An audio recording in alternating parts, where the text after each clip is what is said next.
الحمد للہ وکفا وسلام علی عبادہ الذین اصطفیٰ اما بعد۔ اللہ تعالیٰ نے انسانوں کو جن مقاصد کے لیے دنیا میں بھیجا ہے ان میں سے ایک بات سورۃ البلد میں ارشاد فرمائی،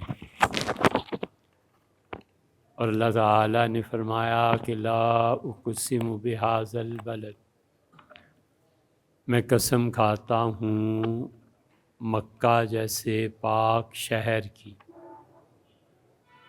وَأَنْتَ حِلٌّ بِهَذَا الْبَلَدِ، اور آپ کا اس شہر کو فتح کرنا، آپ کا اس مبارک شہر میں آپ کا وجود مسعود ٹھہرے، اس کی قسم کھاتا ہوں۔ ووالدٍ، اور میں قسم کھاتا ہوں باپ بننے کی۔ کوئی بھی آدمی جب باپ بنتا ہے تو وہ باپ بننا کوئی آسان مرحلہ نہیں ہوتا۔ اولاد کا خیال رکھنا، اس کی ذمہ داریوں کو پورا کرنا، اور موت تک یہ جد و جہد جاری رہتی ہے، اور باپ ہر دن اور ہر مہینے اور ہر ہفتے ایک نئی چکی میں پستا ہے۔ اس کے لیے شوہر ہونے کی حیثیت سے پسائی، باپ ہونے کی حیثیت سے پسنا، اور پھر اگر بھائی بہن ہے تو اس ناطے سے اور والدین کی خدمت میں وہ اچھا خاصا اس کا رگڑا لگ جاتا ہے۔ اسی لیے شریعت نے اس انسان کے لیے وراثت میں دگنا حصہ رکھا تاکہ مال کے سلسلے میں اس سے معاونت ہو۔ اور یہ ساری قسمیں کھانے کے بعد ارشاد فرمایا کہ لقد خلقنا الانسان فی کبد، اور ہم نے انسان کو شدید محنت کے لیے پیدا کیا ہے۔ یہ زندگی کے مقاصد میں سے ہے، اور اللہ نے ہر انسان کو اس لیے دنیا میں بھیجا ہے کہ وہ شدید محنت کرے، اور اس شدید محنت کے پیچھے اس انسان کی زندگی کے مقاصد ہیں۔ ایک مقصد یہ ہے کہ عیاشی ہو، ایک مقصد یہ ہے کہ عیش و عشرت کی زندگی ہو، اور باپ دادا کا اندوختہ فروخت کر کے اپنی مرادیں اور خواہشات پوری کی جائیں، اور جب پیسہ ختم ہو گیا اٹھ کے زمین بیچ دی، پھر ختم ہو گیا پھر زمین بیچ دی، پھر پلازہ بنا لیا اور اس کا کرایہ آنے لگا، تو عمر ایسے ہی فضول کاموں میں گزری۔ فضول کام اس معنی میں کر کے کہ اس نے محنت اور مشقت نہیں کی، اور تمام تر اس کی شخصیت باپ کی مرہون منت یا دادا کی مرہون منت کہ وہ زمینیں چھوڑ گئے، وہ جائیداد چھوڑ گئے، اور اس کو دنیا میں کوئی کام نہیں ہے، کھائے پیے اور شادی کرے اور مزید اولاد جنم دے اور بس۔ اللہ کہتا ہے لقد خلقنا الانسان فی کبد، اور ہم نے انسان کو شدید محنت کے لیے پیدا کیا ہے۔ اس لیے اللہ نے جو دنیا بنائی ہے یہ آرام کرنے کی غرض سے نہیں بنائی۔ اللہ نے جو دنیا بنائی ہے اس لیے نہیں بنائی کہ وہ آدمی اپنے آباء و اجداد کی محنت اور اپنے آباء و اجداد کے اندوختے فروخت کر کے شہزادوں کی طرح زندگی بسر کرے۔ اللہ نے دنیا بنائی ہے اس لیے کہ انسان شدید محنت کرے۔ اس شدید محنت میں راتوں کا جگنا بھی ہے، اس شدید محنت میں ایسے مشکل کام جن میں پسینہ بہے انسان کا، اور اس شدید محنت کا پہلا پتھر یہ ہے کہ میں نے زندگی میں کرنا کیا۔ اگر کوئی آدمی اپنے لیے، اپنی اولاد کے لیے یہ پہلا پتھر نہیں رکھتا تو وہ خود بھی ٹھوکریں کھائے گا اور اس کی اولاد بھی ٹھوکریں کھائے گی۔ اس لیے باپ کی ذمہ داری ہے کہ وہ اپنی اولاد کی صحیح رہنمائی کر دے کہ بیٹے آپ نے بڑے ہو کے یہ بننا ہے، یہ بننا ہے، یہ بننا ہے۔ اب آپ کی مرضی ہے کہ آپ فارن کے لینگویجز کے کورسز کیجئے، باہر چلے جائیے، آپ کی مرضی ہے مفتی بن جائیے، آپ کی مرضی ہے صاحب علم بن جائیے، جو آپ کہیں۔ یہ 2-3 فیلڈز ہیں، ان میں جانا ہے اور شدید محنت کرنی ہے۔ ہر وہ آدمی جو محنت سے جان چھڑاتا ہے، دنیا برباد کرے نہ کرے، عاقبت ضرور برباد کرتا ہے، اس لیے کہ اللہ نے وسعی لہا سعیہا، اللہ نے شرط رکھ دی ہے کہ جو آخرت کی زندگی کے لیے شدید محنت کرے گا، اللہ اس کی محنت کو اس کے ساتھ اپنے فضل کو ملا کے اسے بڑے درجات سے نوازے گا۔ اور اگر وہ محنت نہ کرے دین میں تو اس خوش فہمی میں نہیں رہنا چاہیے کہ خدا بخش دے گا اور خدا جنت میں درجہ دے دے گا۔ وہ کیوں بھئی؟ کس لیے؟ نہ ایمان کا پتہ ہے، نہ صحیح عقیدے کا پتہ ہے، نہ اتباع سنت ہے زندگی میں، پھر اللہ کا فضل رہ جاتا ہے، وہ جس پہ چاہے سو کرے، اس پہ کوئی اجارہ نہیں، مگر اس نے پوری طرح اپنے آپ کو جہنم کے لیے تیار کر کے رکھا ہے۔ اور جب محنت کرے گا تو اس محنت میں روزہ بھی ہے، اس محنت میں رات کا طویل قیام بھی ہے، اس محنت میں اللہ کے لیے اللہ کی کتاب کو پڑھنا بھی ہے۔ اسی لیے فقہا نے لکھا ہے کہ ہر سال 2 مرتبہ قرآن کریم کا پڑھنا سنت مؤکدہ ہے، ہر سال۔ مثلا رمضان میں اس سے قرآن شروع کیا، آئندہ آنے تک رمضان کے وہ 2 مرتبہ پورا قرآن پڑھے گا، نہیں پڑھے گا تو سنت مؤکدہ کا ترک ہے، اور اس ترک پہ اسے اللہ کے ہاں سے سزا ملنی چاہیے۔ یہ الگ بات ہے کہ اللہ دے یا نہ دے، ہم کوئی فیصلہ کرنے والے نہیں ہیں۔ جو امور اللہ کے ہیں وہ اللہ کا کام ہے، ہم لوگ صرف بتا سکتے ہیں کہ اس چیز کا خطرہ ہے، بس۔ باقی اگر کوئی 440 کے تار چھو کے خودکشی کرنا چاہتا ہے تو کون اس کو روک سکتا ہے؟ اور کون روکتا ہے؟ شوق سے کرو اور جہنم میں جاؤ۔ لیکن ہر سال 2 مرتبہ قرآن کریم کا پڑھنا سنت مؤکدہ ہے، جس کے ترک پہ گناہ ہوگا۔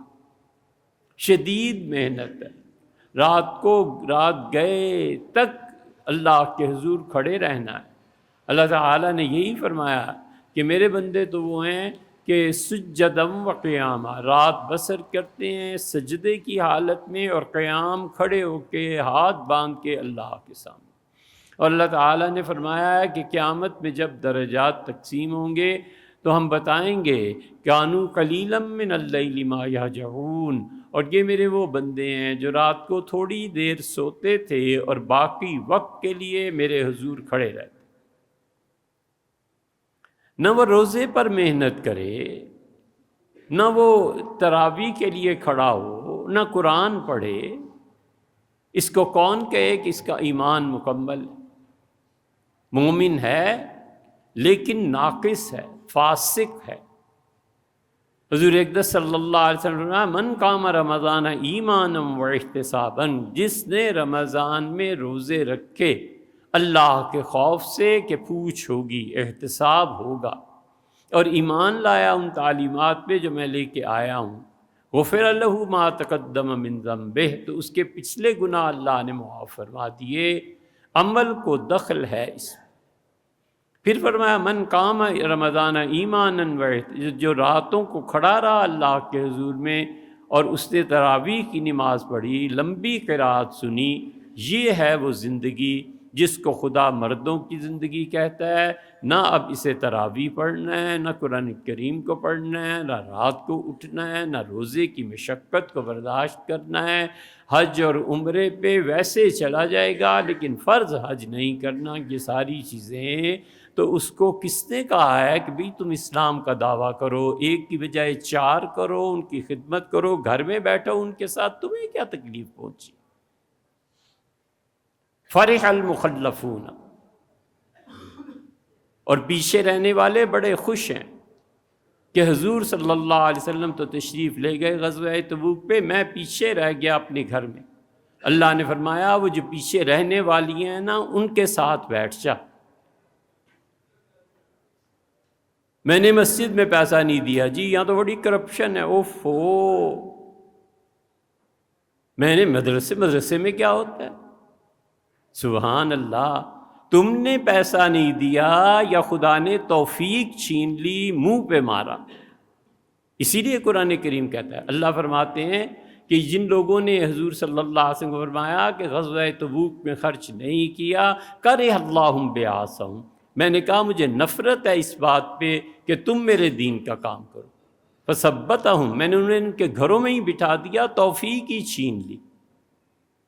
کتنے ہم نے دیکھے جوانی، تہجد، توبہ اللہ کے ساتھ، اور جتنی عمر بڑھتی گئی دامن گناہوں سے بھیگتا گیا، خدا بھی توفیق چھینتا چلا گیا، حتیٰ کہ فرض نماز تک پڑھنی مشکل ہو گئی۔ اس پہ کوئی غور نہیں کرتا کہ میں پہلے کیا تھا اور اب کیا ہو رہا ہوں۔ اللہ کی توفیق چھن جاتی ہے، اللہ کی توفیق سلب کر لی جاتی ہے۔ اللہ کہتا ہے کرہ اللہ بعاصہم، مجھے نفرت ہے اس بات پہ کہ یہ میرے راستے میں خرچ کریں۔ تم کیا مسجد پہ نہیں خرچ کرو گے؟ تمہارے پیسے کو پوچھتا کون ہے؟ کرہ اللہ، اللہ کو نفرت ہے تمہارے مال سے، رکھو سنبھال۔ جمع مالا وعددہ، جمع کرتا ہے مال کو، اس کو گنتا رہتا ہے۔ یحسب ان مالہ اخلد، اس کا خیال ہے اس کا مال ہمیشہ اس کا ساتھ دے گا۔ اور اتنی غلط رہنمائی کہ وہ جو مفتی تھے امت میں ہمیشہ فتویٰ دیتے رہے، مجتہد تھے، اجتہاد کے درجے تک پہنچے ہوئے، زندگیاں کھپا دیں۔ یہ فتاوی عالمگیری 1680-90 میں لکھی گئی، اور 17، 18، 19، یہ 300-350 سال پہلے اورنگزیب عالمگیر نے کوئی 500 چنے ہوئے مفتی پورے بر صغیر کے، جتنی مغلوں کو وسعت سلطنت میں اورنگزیب کے زمانے میں ملی کبھی نہیں ملی تھی، چن کے اورنگزیب عالمگیر رحمۃ اللہ علیہ نے مفتیوں اور فتویٰ کو جمع کیا اور کہا ملک کا قانون بناؤ۔ اس کو آپ پڑھیں تو آپ کو اندازہ ہو کہ وہ قانون کیا چیز ہے۔ انہوں نے صاف لکھا آج سے 300-400 سال پہلے کہ مت نفلی حج کرے، عمرے زیادہ نہ کرے۔ اب مسلمانوں کے پاس پیسہ نہیں رہا، اس پیسے کو اپنے معاشرے پر خرچ کرے۔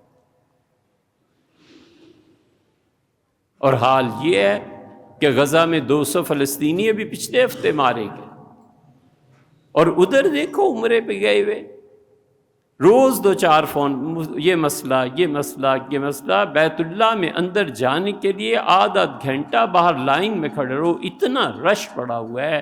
یہ تمہارا پیسہ نہ غزہ میں کام آیا، نہ یہ تمہارا پیسہ جتنا تھا اولادوں کے لیے کام آیا، نہ تمہارا یہ پیسہ محلے کے لوگوں کے کام آیا، نہ یہ تمہارا پیسہ چلستان کے صحرا میں کنویں کھدوا سکا، نہ یہ تمہارا پیسہ بچیوں کی شادیوں میں کام آیا، نہ یہ تمہارا پیسہ لوگوں میں تعلیم اور شعور پیدا کرنے کے کام آیا، نہ اس تمہارے پیسے سے کوئی اور ایسا خیر کا کام ہوا۔ اور بجائے اس کے کہ تم خدا کے کسی نیک بندے کی مجلس میں جاتے، اپنی تربیت کراتے، جو تمہیں کم سے کم اتنے ہی سکھاتا کہ بیٹے ایسے کھاتے ہیں، ایسے پیتے ہیں، ایسے کھڑا ہوتے ہیں، راستے میں کھڑے نہیں ہوتے، یہ نہیں کرتے، وہ سارا وقت اپنی مزعومہ عبادت میں حرمین شریفین میں گزارا، اور بلے بلے جی عمرہ کرائے۔ اور وہ جو پبلک کے پیسے سے عمرے پہ جاتے ہیں، 27ویں وہاں گزارنی ہے، یہ جو تم کرپشن کرتے ہو اور یہ جو تم پبلک کا مال کھاتے ہو خدا اس سے راضی ہوگا؟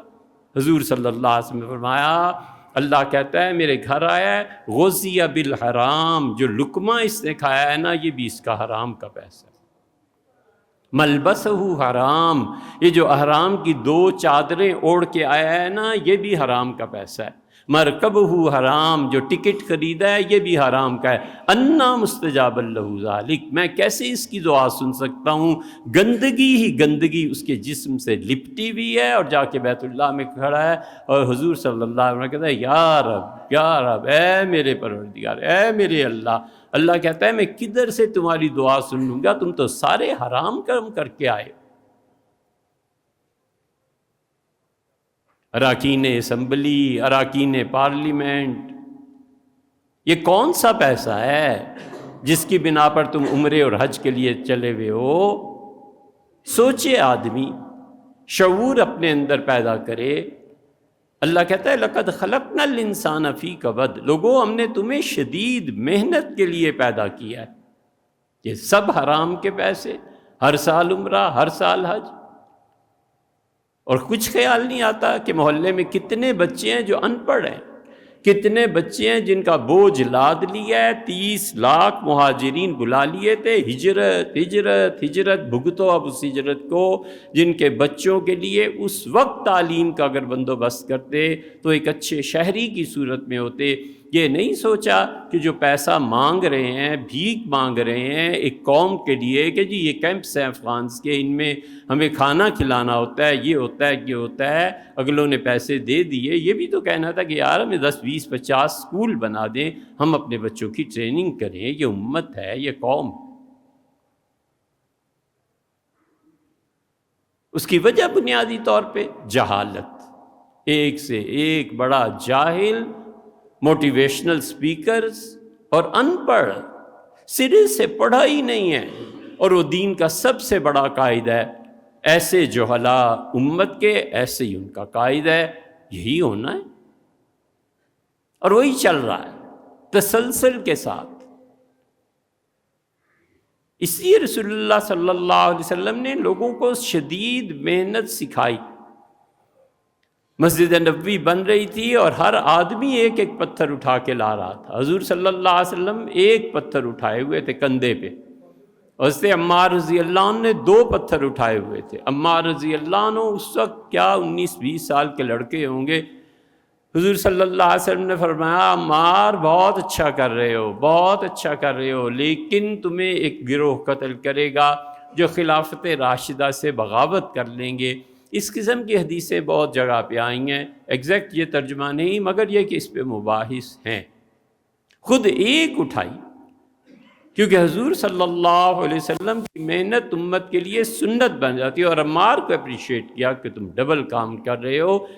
زندگی اس لیے ہے کہ شدید محنت کرنی، زندگی اس لیے ہے کہ بلند سے بلند مقام تک پہنچنا ہے، زندگی اس لیے ہے کہ جینا ہے۔ مر جاؤ، شہید ہو جاؤ، شہادت کے بڑے، یار زندگی اس سے افضل ہے۔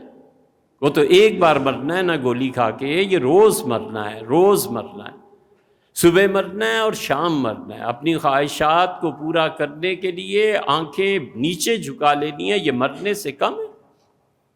جی چاہتا ہے کچھ سننے کو مگر نہیں سننا، اللہ نے منع کیا، یہ مرنے سے کم ہے۔ جی چاہتا ہے اس کے ہوش ٹھکانے لگا دیں مگر نہیں، اللہ نے منع فرمایا، روزہ رکھ کے نہیں لڑائی جھگڑا کرنا، یہ مرنے سے کم ہے۔ جدھر جاؤ شہادت، جدھر جاؤ ہم شہادت کی فضیلت اور اس کے افضل ہونے کا انکار نہیں کرتے، مگر یاد رکھو شہادت سے افضل یہ زندگی ہے جس میں روز مرنا ہے اور کھپنا ہے، روز کھپنا ہے اور مرنا ہے۔ اس زندگی کی امید کیوں نہیں دلاتے؟ جینے کی امید کیوں نہیں دلاتے؟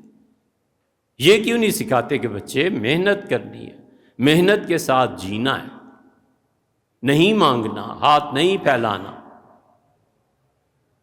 خریدے نہ ہم جس کو اپنے لہو سے، مسلمان کے لیے ننگ وہ بادشاہی۔ ہم تو اپنی حکومتوں کے لیے زمین خون دے کے خریدتے ہیں، اور بادشاہت کوئی دے دے، گورنر بنا دے، اس بے غیرتی پہ کون جائے؟ میں ڈیزرو کرتا ہوں اس عہدے کو، میں نے لیا ہے جیت کے لیے۔ حفیظ اہل زباں کب مانتے تھے؟ بڑے زوروں سے منوایا گیا۔ جو اپنی محنت کے بل بوتے پر آگے آتا ہے، اللہ کو اس کی قدر ہے۔ ہدیے کیا اور تحفے کیا، پیری مریدی سے ہی فرصت نہیں ہے حضرت۔ علم، تعلیم، وہ آپ سے مسئلہ پوچھیں گے، مسئلہ تو کم سے کم صحیح بتاؤ نا۔ حضرت کے اپنی جائیداد، پھر اپنے بیٹوں صاحبزادوں کی جائیدادیں، پھر پوتوں کے لیے بھی، پھر فارن وہاں پہ بھی انویسٹمنٹ۔ یہ کون سا دین ہے یار؟ اتنا سوکھا، اتنا آسان۔ اللہ کہتا ہے لَقَدْ خَلَقْنَا الْإِنسَانَ فِي كَبَدٍ، لوگو ہم نے تمہیں شدید محنت کے لیے پیدا کیا۔ اتنی شدید محنت، اتنی شدید محنت، وہ جتنا بڑا اس کا مقام حاصل کرنے کا نظریہ ہے، اتنی محنت بھی درکار ہے۔ حکیم سنائی بہت بڑے آدمی تھے، افغانستان کے تھے، بڑے صوفی تھے، بہت بڑے۔ اس پہ پورے بیانات ریکارڈ میں مل جائیں گے، حکیم سنائی کتنی بڑی ہستی تھی۔ یہ جو مولانا روم ہے نا، مثنوی، اور یہ جتنے لوگ ہیں سنائی کے بعد والے، فرید الدین عطار، مولانا روم، حتیٰ کہ علامہ اقبال، یہ سارے کے سارے اس در پہ جا کر فیض حاصل کرنے والے۔ سید سلیمان ندوی رحمۃ اللہ علیہ کو دعوت دی تھی افغانستان کے جو تھے بادشاہ، وہ آئے تھے ہندوستان، بہت متاثر ہوئے ان حضرات سے مل کے، دعوت دی علامہ اقبال کو، سید سلیمان ندوی رحمہ اللہ اور ایک اور بزرگ تھے انہیں۔ تو سید صاحب نے لکھا ہے کہ ہم لوگ جب غزنی گئے اور حکیم سنائی رحمۃ اللہ علیہ کے مزار پہ گئے، تو میں تو چپ کر کے سادہ سی طریقے سے فاتحہ پڑھ کے آ گیا، باہر بیٹھ گیا، اور میں نے دیکھا علامہ اقبال کو کہ یہ نہیں آ رہے، تو دیکھا دونوں ہاتھ باندھ کے قبر پر کھڑے ہیں اور مسلسل آنسو ان کے گر رہے ہیں۔ حکیم سنائی بہت بڑا آدمی، بہت بڑا۔ شام ہو جائے اور حکیم سنائی کا بیان ختم نہ ہو۔ حکیم سنائی کے متعلق ہی ہے، اگر ہم غلطی نہیں کھا رہے تو۔ بہرحال علامہ اقبال کی نظم دیکھ لینا، بڑا آدمی تھا اور گوشت نہیں کھاتا تھا۔ تو کسی نے، دوستوں نے کہا یار انہیں ایک مرتبہ گوشت تو کھلانا چاہیے، تو انہوں نے بٹیر شکار کیے، بہت عمدہ طریقے پہ بھونے اور خوشبو اور ڈش لے جا کر پیش کی۔ تو حکیم دیر تک اسے دیکھتے رہے اور پھر فرمایا لے جاؤ۔ دوستوں نے کہا کچھ تو چکھیں، کہنے لگے ایسا کمزور پرندہ، چاہتا تو شہباز بنتا، ہمت کیوں ہار دی، اٹھاؤ اسے۔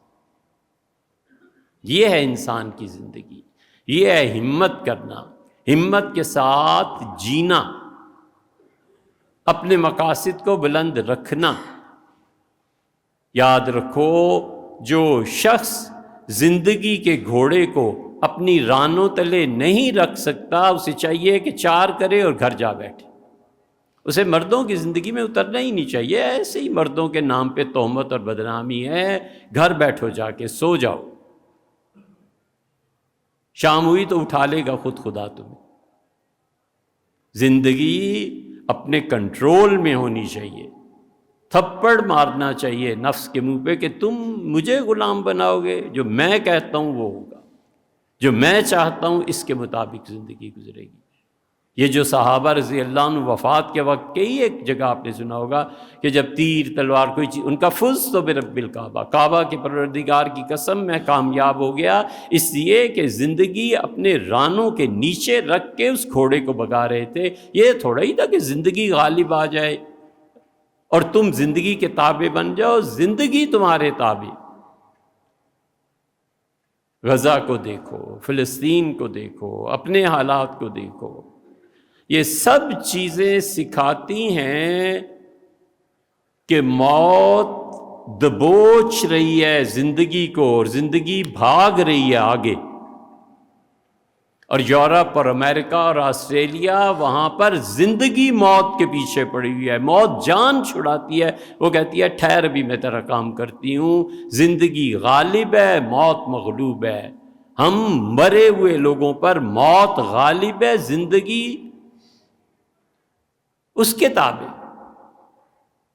تو مرنا ہی ہے اگر تو جا مرو اپنے گھر پہ۔ مردوں کے لیے میدان ہے یار، کام کرنا ہے، ہمت کرنی ہے، لوگوں کے کام آنا ہے، اپنی زندگی بہتر بنانی ہے، اپنی اولاد کو اچھی تعلیم دینی ہے، بتانا ہے کہ اسلام نے کس طرح زندگی کو سکھایا ہے، برتا ہے۔ حضور اقدس صلی اللہ علیہ وسلم کی زندگی نمونہ نہیں، خلفائے راشدین کی زندگی نمونہ نہیں، صحابہ کرام رضی اللہ عنہ کی، تابعین اتنے عبادت گزار۔ کسی نے ایک تابعی سے پوچھا کہ حضرت آپ اتنی عبادت کیوں کرتے ہیں؟ انہوں نے کہا ایسے نہ ہو، اس لیے اتنی عبادت کرتا ہوں کہ صحابہ کرام رضی اللہ عنہم مجھے شرمندہ کریں کہ ہم تو اتنی عبادت کرتے تھے، تم نے چھوڑ دی۔ میں انہیں قیامت کے دن کہوں گا کہ حضرت آپ ہی دنیا میں نہیں تھے، ہم بھی تھے، ہم نے بھی اس طرح شدید محنت کی ہے جیسے آپ رسول اللہ صلی اللہ علیہ وسلم کے ہمراہ کر کے دنیا سے گئے۔ اس لیے مرد کا کیا کام ہے آرام اور آسائش سے؟ مرد کا کیا کام ہے زیادہ سونے سے اور بستر سے؟ مرد کا کیا کام ہے جا کے ہوٹلوں میں گل چھرے اڑانے سے؟ وہ پیسہ بچانا ہے، لوگوں کے کام آنا ہے، وہ پیسہ بچانا ہے، میری اگلی نسل پڑے گی، وہ پیسہ بچانا ہے اور نظام تعلیم کو بدلنا ہے، وہ پیسہ بچانا ہے حلال کا، اور اللہ اس میں برکت بھی دیتا ہے، خدا تھوڑے کو زیادہ کر دیتا ہے۔ اس لیے اللہ بار بار لوگوں کو بتاتا ہے کہ زندگی شدید، ومن اراد الآخرۃ، اور جو آخرت بنانا چاہے اور جو دنیا بنانا چاہے، نوتے ہی منہا، ہم اسے دنیا بھی دے دیتے ہیں، ومن اراد الآخرۃ، اور جو دنیا کے ساتھ آخرت بھی بنانا چاہے تیرا پروردگار دے دیتا ہے۔ ہؤلاء وہؤلاء، انہیں بھی ہم نوازتے ہیں جو دنیا کی زندگی بنانا چاہتے ہیں، انہیں بھی ہم نوازتے ہیں۔ وما کان عطاء ربک، اور تیرے پروردگار کی عطا جو ہے نا، اس کی بخشش، اس کو کوئی بند نہیں کر سکتا۔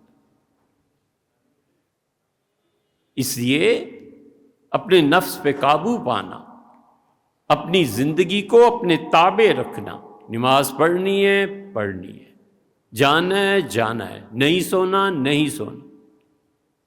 نفس کہتا ہے کہ یہ نہیں کرنی بھئی، یہ جو عزم ہے نا، یہ انسان کو بناتا ہے۔ کچھ بھی نہ ہمارے ہاں سال بھر میں ایک بات ہمیشہ یاد رکھو، ہمیشہ اللہ کی ناراضگی ہوتی ہے، راضی ہوتا ہے، ناراض وغیرہ۔ سب سے بدترین خدا کی ناراضگی کیا ہے؟ اللہ نے فرمایا کبر مقتن عند اللہ، کبر، اللہ اکبر، اللہ سب سے بڑا، یہ وہی مادہ ہے نا، کبر مقتن عند اللہ، اللہ کے ہاں سب سے شدید ناراضی، اللہ سب سے زیادہ ناراض ہوتا ہے اس شخص سے، ان تقولوا ما لا تفعلون، جو تم کہتے ہو اور کرتے نہیں ہو۔ پکا منافق ہو جاتا ہے آدمی، اور خدا شدید ناراض ہوتا ہے۔ کل 10 بجے آ جانا، اور آنا نہیں ہے، ملنا بھی نہیں ہے۔ اچھا یار اس وقت تو جاؤ نا، پرسوں آ جانا۔ یار تم کیوں زبان سے کہہ رہے ہو؟ جب تم نے نہیں ملنا تو ہمت کرو، کہو نہیں ملنا، بس سادی بات۔ اچھا مسجد بن رہی ہے، آئیں 10 لاکھ مجھ سے لے لیں، اور گیا تو اچھا یار وہ اس وقت غلطی یہ تو تمہیں تکلیف کیا تھی 10 لاکھ کہنے کی؟ کبر مقتن عند اللہ ان تقولوا ما لا تفعلون، اللہ کو شدید ناراضگی، خدا کا غضب ہے اس شخص پہ جو کہتا ہے اور کرتا نہیں ہے۔ اتنی شدید چیز ہے۔ حضور اقدس صلی اللہ علیہ وسلم تشریف فرما تھے، دیکھ رہے تھے، حضرت صفیہ رضی اللہ عنہ فرماتی ہیں کہ میرا بیٹا، غالباً عبداللہ تھے، جو بھی، میرا بیٹا بچہ تھا، آ نہیں رہا تھا، تو میں نے ایسے مٹھی آگے کی اور میں نے کہا بیٹے کھجور لے لے۔ تو کھجور کے شوق میں بچہ بھاگتا ہوا آیا، تو اس نے ماں نے پکڑ لیا اور مٹھی کھولی تو اس میں کھجور تھی۔ حضور صلی اللہ علیہ وسلم فرمایا ماں تیرے ہاتھ میں اگر کھجور نہ ہوتی نا تو یقیناً اللہ کے ہاں تو جھوٹوں میں لکھ لی جاتی۔ اتنی احتیاط ہے کہ بچے کے ساتھ بھی جھوٹ نہیں بولنا، اتنی احتیاط ہے کہ حضور صلی اللہ علیہ وسلم فرمایا تم میں سے جو میرے ہاتھ پہ بیعت کرے اس بات پر کہ وہ جھوٹ زندگی میں شامل نہیں کرے گا، وَلَوْ كَانَ مَازِحًا، مذاق میں بھی جھوٹ نہیں بولے گا، فی وسط الجنہ، میرا اس سے وعدہ ہے کہ جنت کے درمیان میں اللہ سے ایک محل اسے لے کے دوں۔ اس لیے زندگی شدید محنت کا نام، زندگی مایوسیوں کا نام نہیں ہے، زندگی اس چیز کا نام نہیں ہے کہ آدمی ڈر جائے۔ بابر بادشاہ لکھتا ہے، اور بابر جیسا بادشاہ، تم تو اسے صرف شراب کے حوالے سے جانتے ہو گے کہ ایسے تھے ایسے تھے ایسے تھے، خود نہ پڑھنا کبھی بھی، اور پڑھو کیوں؟ اس لیے کہ ساری مغلوں کی تاریخ تو ہے فارسی میں، اور فارسی ہمیں آتی نہیں۔ پڑھو فارسی بیچو تیل، یہ دیکھو قدرت کے کھیل، پڑھنا نہیں نا، حرام ہے، سور کا گوشت حرام ہے، اور سچ بولنا حرام ہے، اور پڑھنا حرام ہے۔ یہ تین حرمتیں ایسی ہیں کہ جیسے اللہ نے نازل فرما دی ولیعذ باللہ، سب جھوٹ پہ زندگی گزر رہی ہے۔ میں ابھی آیا بابا، ماں میں ابھی آیا، آنا 10 گھنٹے بعد۔ ہمت پیدا کرو یار، صاف بات کرو کہ 2 گھنٹے لگ جائیں گے، خام خواہ ایک لپیٹ، دوسری لپیٹ، تیسری لپیٹ، اور جو لپیٹ کھولو ہر کوئی پیاز کی طرح ہے کہ بوئی آ رہی ہے اس سے، کتنی تہوں میں جائے۔ بابر بادشاہ، بیٹی نے کہا باپ سے کہ والد قرآن کریم کی تفسیر پڑھنی۔ بابر اتنے فاضل، اتنے بڑے صوفی بیمار ہو گئے، ان کا اللہ اگر آپ شفا دیں، میری صحت ٹھیک ہو جائے تو حضرت خواجہ عبید اللہ احرار رحمۃ اللہ علیہ جو سلسلہ نقشبندیہ کے بانی تھے، ان کے اشعار کی تشریح لکھوں گا۔ اللہ نے صحت دی۔ بابر بادشاہ تصوف کے بھی تو تھے۔ بابر بادشاہ نے کہا ایک عالم کہ میری بیٹی کو، بیٹی نے اگلے دن اس سے کہا ابا اتنی لمبی تقریر کرتے ہیں مولوی صاحب کہ کہاں سے کہاں بات پہنچ جاتی ہے، میں نہیں سمجھ سکتی۔ دوسرے کو مقرر کر دیا۔ اس نے قرآن، اس نے کہا ابا یہ عجیب آدمی ہے، 2 لفظ کیا کہ آگے چل پڑتا ہے، سمجھ ہی نہیں آتی۔ بابر بادشاہ نے گلے لگایا بیٹی کو، کہا بیٹے میں آپ کے لیے خود تفسیر لکھوں گا۔ بابر کی لکھی ہوئی قرآن پاک کی تفسیر اب بھی برٹش لائبریری میں چلے جاؤ، اب بھی پڑھی ہے اور ہم نے دیکھی۔ یہ لوگ تھے زندگیوں میں کام کرنے والے، ہوش و حواس کو قائم رکھنے والے۔ بابر لکھتا ہے کہ جب میں نکلا اپنے وطن سے اور شکست پہ شکست کھائی، میں راستے میں ایک غار میں بھاگ رہا تھا جنگلوں میں اور سو گیا۔ کسی نے پوچھا بابر کبھی یہ بھی موقع ہوا ہے کہ اپنے آپ پہ کنٹرول کرو مردوں کی طرح؟ اس نے کہا 2 موقع ایسے تھے جب میں مرد بن کے کنٹرول کر گیا۔ اس نے کہا کون سے؟ بابر لکھتے ہیں کہ میں غار میں سو رہا تھا، سخت تھکا ہوا تھا اور صحیح نیند میں ڈوبا ہوا تھا، تو کوئی آواز آئی، اس سے میری آنکھ کھل گئی، مجھے شدید غصہ آیا، تو میں نے دیکھا کہ ایک ناگ میرے سینے پہ بیٹھا ہوا ہے اور یہ پھنکار اس کی آواز۔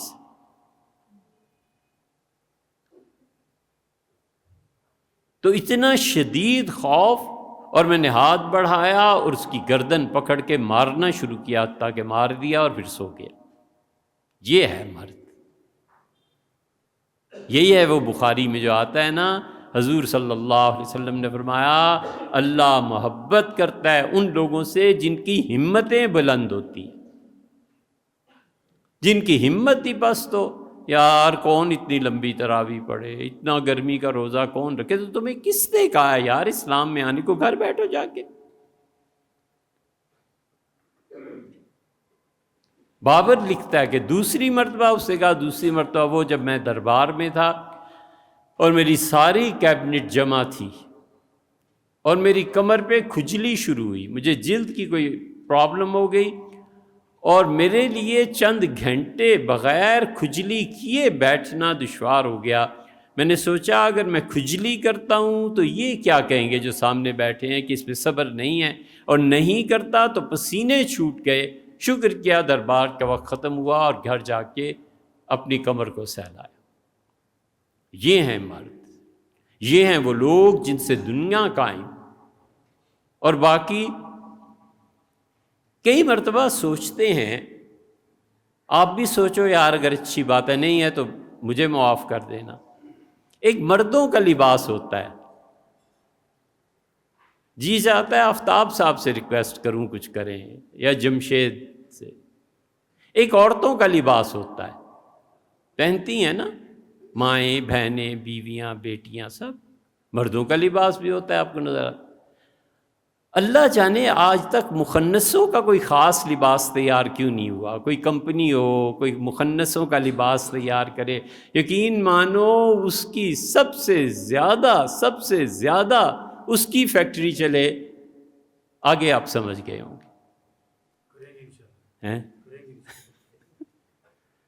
تو اگر مردوں کی طرح طاقت نہیں ہے، زندگی کی امنگ نہیں ہے، زندگی کو گزارنے کا ڈھنگ نہیں ہے، یہ نہیں پتا کہ مرد مرد ہوتا ہے اور عورت عورت ہی ہوا کرتی ہے، تو یہ کس نے زحمت دی ہے کہ یار تم مردوں کے میدان زندگی میں آؤ؟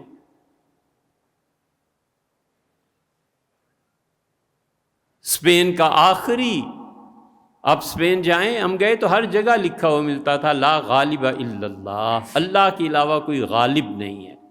اور وہ جو غالب لکھا ہوا تھا وہ ایک اس زمانے کا آخری خلفاء میں سے، اس کے نام کی طرف اشارہ بھی تھا اور اللہ کے پاک نام بھی۔ تو جب اس سے چابیاں حوالے کی نا تو رو پڑا۔ تو جو خواتین کھڑی تھیں اس نے کہا اگر مردوں جیسی زندگی نہ گزارنا نصیب ہو تو چابیاں دیتے ہوئے عورتوں کی طرح پھر رونا بھی نہیں چاہیے۔ یہی چیز ہے۔ عجیب عجیب طرز کے جوان، عجیب طرز کے مرد پیدا ہو گئے ہیں۔ پوچھا لکھنؤ میں بانکے نے کہ امی وہ دہی بڑے ہو گئے؟ انہوں نے کہا جی بیٹے ہو گئے۔ انہوں نے کہا امی شربت بھی بن گیا؟ ہاں وہ بھی بن گیا۔ اے امی گول گپے رہ جاتے ہیں وہ بھی رکھے؟ ان کا گول گپے بھی تیار ہو گئے۔ اس نے کہا امی اور وہ جو فروٹ چاٹ ہوتی ہے بہت لذیذ ہوتی ہے؟ ان کا بیٹے وہ بھی بن گئی۔ اچھا امی تو اس کے ساتھ ساتھ اور کون سی شربت ہیں؟